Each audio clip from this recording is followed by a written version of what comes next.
अस्सलाम वालेकुम, नमस्कार, सत श्री अकाल एंड गुड इवनिंग। दोस्तों कैसे हैं आप? आई डू होप आप सब अच्छे होंगे जी। आज कुछ लेटेस्ट अपडेट्स हैं यूके इमिग्रेशन लॉज के हवाले से और कुछ जनरल जो है चीज़ें हैं जो मैं आपके साथ आज के इस व्लॉग में डिस्कस करूंगा। और it's not a legal advice. Legal advice के लिए ऑलवेज एडवाइजेबल ये होता है कि आपका जो भी लीगल मैटर हो किसी भी लॉयर के पास जाके अपने केस को जो है वो डिस्कस कर लिया करें। अगर आप अफोर्ड नहीं करते फाइनेंशियली तो यहाँ पे यूके में बहुत सी ऑर्गेनाइजेशंस होती हैं, लीगल एड एजेंसीज़ हैं और इसके अलावा फ्री एडवाइस सेंटर्स होते हैं।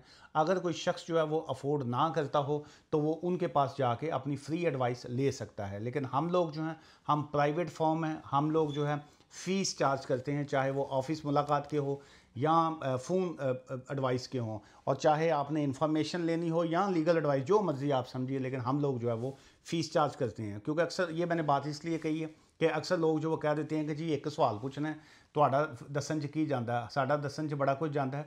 आप अगर अफोर्ड नहीं करते होते तो किसी भी लीगल एड वालों के पास आप जा सकते हैं। ये पहली एक न्यूज़ है जी। ये एक भाई साहब की और मोहतरमा की फ़ोटो है, बड़ी अच्छी फ़ोटो लगी हुई है इन दोनों की। तो उन्होंने ये मैसेज है एक तरह का, और एक तरह का ये स्पाउस वीज़ा के हवाले से ये बात है। उन्होंने कहा जी I have worked on a BBC documentaries but UK visa rules mean I can't join my wife जो है। ये बीबीसी के डॉक्यूमेंट्रीज भाई साहब बनाते हैं, लेकिन वो कह रहे हैं जी कि रूल्स की वजह से जो है उनका अपनी वाइफ को जो है ज्वाइन करना उनके लिए टफ़ है। अब रूल्स क्या हैं जी? रूल्स ये हैं कि इनको 29,000 पाउंड्स जो हैं उनकी मोहतरमा को, उनकी जो बेगम साहबा हैं, उनको शो करवाने हैं, साबित करना है कि जी के शी इज़ वर्किंग, और उनकी जो इनकम है, सैलरी थ्रेशोल्ड जो है वो 29,000 है। 29,000 पाउंड्स अगर होगा तो वो जो है उनकी फैमिली लाइफ चल सकती है। अदरवाइज़ ऑब्वियसली ह्यूमन राइट्स हैं, क्या किया जाए। बहुत से लोग जो हैं इस तरह की चीज़ों पे क्रिटिसाइज़ करते हैं, क्रिटिसिज्म अपनी जगह, लेकिन कानून जो होता है उसको फॉलो करना पड़ता है। एडीआर के हवाले से भी एक फर्दर मैं बात करना चाहूँगा। ये एडल्ट डिपेंडेंट रिलेटिव वीज़ा होता है, जिसमें लोग जो हैं वो चाहते हैं कि उनके प्यारे जो हैं, उनके जो अपने जो हैं, उनके पेरेंट्स जो हैं, माँ बाप जो हैं, वो उनके पास आके रहें। लेकिन एक तो फ़ीसें बहुत ज़्यादा हैं उसकी एडीआर एप्लीकेशन की। रफली जो है 7, आप कह लीजिए कि around 3,264 pound something each application की फ़ीस। लॉयर की फ़ीस 7-8 हज़ार पाउंड्स जो है ये मिनिमम उस पर कॉस्ट आ जाती है। फिर उसके बाद जो है इस तरह की एप्लीकेशन की रिफ्यूज़ल आ जाती है कि जी कि आप के फाइनेंशियल सर्कमस्टांसिस ठीक नहीं है, या आपकी केयर के लिए कोई वहाँ पे कोई ना कोई लोग हैं, एप्लीकेशन रिफ्यूज़ल आ जाती है। फिर लोग अपील पे जाते हैं, अपील जो है वो भी खासी महंगी पड़ जाती है, चाहे वो बैरिस्टर के थ्रू हो या विदाउट बैरिस्टर। फिर उसके बावजूद जो है बड़े इश्यूज आ जाते हैं। लोग चाहते हैं कि उनके पेरेंट्स आएँ, लेकिन अनफॉर्चुनेटली कानून है, अब ऐसी एप्लीकेशनों के बाद क्या क्या कर सकते हैं लोग जो हैं। हमें भी बाज़ का इस तरह की जो एप्लीकेशन का नेगेटिव फैसले आते हैं तो देख के बहुत दुख होता है। चूँकि ये जो इमिग्रेशन है ये इसमें मैं ज़ाती तौर पे समझता हूँ कि ये बड़े जज्बाती रिलेशन जो है वो जुड़े होते हैं। चाहे वो आपका स्किल्ड वर्कर वीज़ा हो, चाहे वो आपका फैमिली वीज़ा हो, रिलेशंस जो होते हैं, जज्बात, हर एप्लीकेशन में जज्बात जुड़े होते हैं। मैंने प्रैक्टिकली देखा है बहुत से लोग जब अपना ये इसी तरह का स्टूडेंट वीज़ा हो या ख़ासकर जो है विजिटर वीज़ा की एप्लीकेशन जब आती है, पेरेंट्स की, बहन भाइयों की, जब उनकी एप्लीकेशन रिफ्यूज़ल आती है तो वो बाकायदा एक तरह के टूट जाते हैं कि जी ये साड़ी एप्लीकेशन रिफ्यूज़ल आ गई। और जब उनकी एप्लीकेशन एक्सेप्ट होती है तो खुशी के आंसू जो हैं मैंने वो भी देखे हैं। इसलिए मैं ज़ाती तौर पे समझता हूँ कि ये इमिग्रेशन फील्ड जो है ये एक बिज़नेस से हट के जो है, ऑब्वियसली हम लोगों की सर्वाइवल या रोटी खानी है, हम लोगों ने भी, ये बिज़नेस है, लेकिन ये बिज़नेस के साथ साथ मैं समझता हूँ एक इबादत भी है, और इसमें जज्बात जो हैं ये जुड़े होते हैं जी। अच्छा, सेकंड ये जो ईयू के हवाले से है कि रिवील जो है starting date of EU entry exit system जो है, और ये जो इसका प्रॉपर जो है इन्होंने मशीनें और बाकी चीज़ें आपके सामने हैं, बेशुमार जगह पे लग चुकी हैं, लेकिन बाकी उसको एक्सपेंड किया जा रहा है। और ये ईयू एंट्री एग्जिट सिस्टम जो है इसको सारे का सारा कंप्यूटराइज जो है उसको भी किया जाएगा। इसकी द इंडिपेंडेंट जो है ये उन्होंने आज एक स्टोरी जो है वो पब्लिश की है। ये मैं लिंक इसलिए मैं दिखा देता होता हूँ क्योंकि कोई पता नहीं होता, कोई भी भाई साहब जो है वो नीचे एक मैसेज कर देंगे, भाजी ये स्टोरी का लिंक की। सो इस वास्ते लिंक मैंने थोड़ी बताना, लिंक आप लोग खुद ही ढूंढ लिया करें। मैं समझता हूँ मेरा इतना ही ये बड़ा अहम काम है कि मैं ये आप तक जो है अपडेट्स जो है वो मैं दे देता हूँ जी। और ये जो रिफॉर्म पार्टी है ये आजकल बड़ी ज़ोरों में है, आपके सामने है।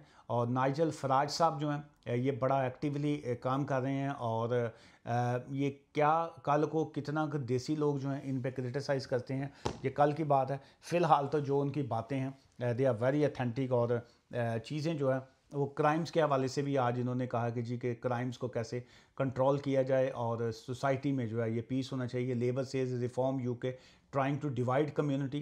और फराज नाजिर साहब की जो आज की स्पीच थी क्राइम्स के हवाले से कि जी के ये कम्युनिटी को डिवाइड कर रहे हैं। सो इसमें क्या वो वाकई डिवाइड कर रही हैं या नहीं, इसका बारे में तो कुछ नहीं कहा जा सकता। लेकिन बहुत सी चीज़ें ऐसी हैं जो माइग्रेशन क्राइसिस के हवाले से हों या क्राइम्स के हवाले से हों, बातें जो हैं वो बातें तो उन्होंने बेहतरीन कही हैं जी। और ईरानियन जो है Iranian refugee can stay in Britain by claiming he is Afghan जो है। सो ये एक बड़ा इंटरेस्टिंग सी एक स्टोरी हुई है। द टेलीग्राफ जो है उन्होंने आज पब्लिश की है। और इसमें क्या है कि ईरानियन जो है refugee can stay Britain by claiming he is Afghan जो है। सो बहुत से लोग जो थे जैसे अफ़गान के हवाले से तो आपको पता है कि ये जो 22 जुलाई के बाद जो चीज़ें आई हैं उसमें क्या नई अमेंडमेंट्स हैं उसके हवाले से। लेकिन ईरान जो है वो ओबियसली इस वक्त हॉट केक जिसको कहेंगे वो बना है। ये पिछली इज़राइल और ईरान की जंग के बाद जो है वॉर जो थी, और उसमें क्या ईरानियन जो हैं उनको अब यूके में असाइलम या बाकी चीज़ें उनकी किस तरीके से देखी जाएंगी या इंटरनेशनली देखी जाएंगी। वीज़ाज़ के हवाले से सैंक्शन जो है वर्ल्ड वाइड वो अपनी जगह, लेकिन असाइलम के हवाले से चीज़ें जो हैं वो डिफरेंट होती हैं बाज़ का जो है। सो 5 अरेस्टेड हैं जी एज मोर देन 1000 प्रोटेस्टर जो थे gather outside Essex asylum hotel के बाद। ये जो ये गार्डियन की ख़बर थी ये वाली जो है। सो इसमें कोई 1000 प्रोटेस्टर ने जो था एहतजाज करने वालों ने हिस्सा लिया।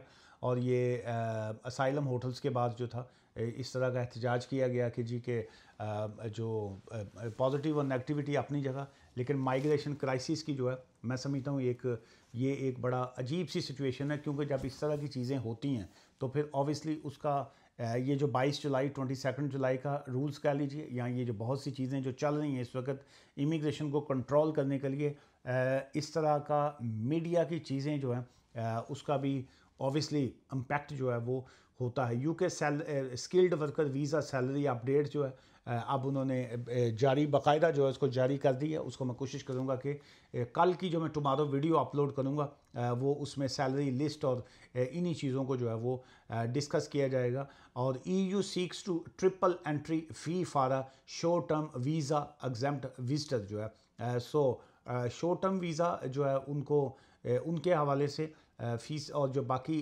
ट्रिपल एंट्री जो जिसको कह रहे हैं EU seeks to triple entry fee जो है for short term visitor visa के हवाले से जो है EU वाले भी अपनी फ़ीसें जो हैं वो बढ़ाना चाह रहे हैं जी। और UK relocated Afghan family after they sought data, ये जो ब्रीच डिस्क्लोजर आया है वाया एक लॉ फर्म के थ्रू जो हुआ था, अफ़गान फैमिली का जो डेटा जो था वो ब्रीच किया गया। और चूँकि डेटा प्रोटेक्शन जो होता है ये बड़ा इम्पोर्टेंट है हर कंट्रीज़ के लिए, इवन के फर्म्स के लिए जो है वो बड़ा होता है। हम लोग खुद जो है हमने भी रजिस्टर्ड हैं डेटा प्रोटेक्शन के साथ जो है। सो सर्टिफिकेट भी हम लोगों ने हैंग किया होता है। और उसकी वजह भी यही है कि अगर कोई क्लाइंट जो है जब हमारे पास आता है तो फिर वो उसकी प्राइवेसी जो होती है उसको बड़ा रखा जाता है। अगर हस्बैंड एंड वाइफ जो हैं आज टुगेदर इकट्ठे ऑफिस में दोनों आए हैं, या एक साहब जो हैं अपने 2-4 दोस्तों को साथ में लेके अगर आ जाता है, लेकिन वो एक शख्स उसमें क्लाइंट एक बनता है और कल को वही उनका खामन लेट्स से मियाँ बीवी आ गए ऑफिस में और आज जो है उनकी वाइफ आ जाती है कि जी मैंने केस फाइल करना है, और टुमारो उनके हस्बैंड अकेले आ जाते हैं कि जी मेरी कल वाइफ ने जो केस फाइल किया है उसकी मुझे डिटेल्स चाहिए। तो बाय लॉ हमें अलाउ नहीं है कि हम उनके मियाँ साहब को जो है कुछ भी जो है उन्होंने खाली सी झंडी करावांगे। उन्होंने कहा जी कि नहीं, आप अपनी बेगम से बात करवाइए, उनसे फ़ोन करवाएं या उनका अथॉरिटी लेटर लेके आएँ कि जी आपको हम उनकी बातें बता सकते हैं। या ये इसी तरह अगर कोई दोस्त आते हैं 2-4 इकट्ठे होके, तो वहाँ पे भी अगर एक शख्स जो है वो केस फाइल करता है तो प्राइवेसी ये है कि कल को उनके बाकी दोस्त कहते हैं जी असी तो इकट्ठे आए सा। सो वो जो इकट्ठे आए थे तो लेकिन बाय लॉ हम अलाउड नहीं होते कि किसी की जो है प्राइवेसी किसी के साथ भी जो है वो डिस्कस करें। ये थी जी आज की कोई मोटी मोटी जो है ख़बरें जो मैंने आपके साथ जो है शेयर की हैं। सो कल जो है स्किल्ड वर्कर वीज़ा के हवाले से बात करेंगे, और ये जो चूँकि कल 22 जुलाई है और उसके बाद अब चीज़ें क्या होने जा रही हैं कल की वीडियो में बात करेंगे। दुआ में याद रखिएगा। Take care, bye for now जी, गुड इवनिंग।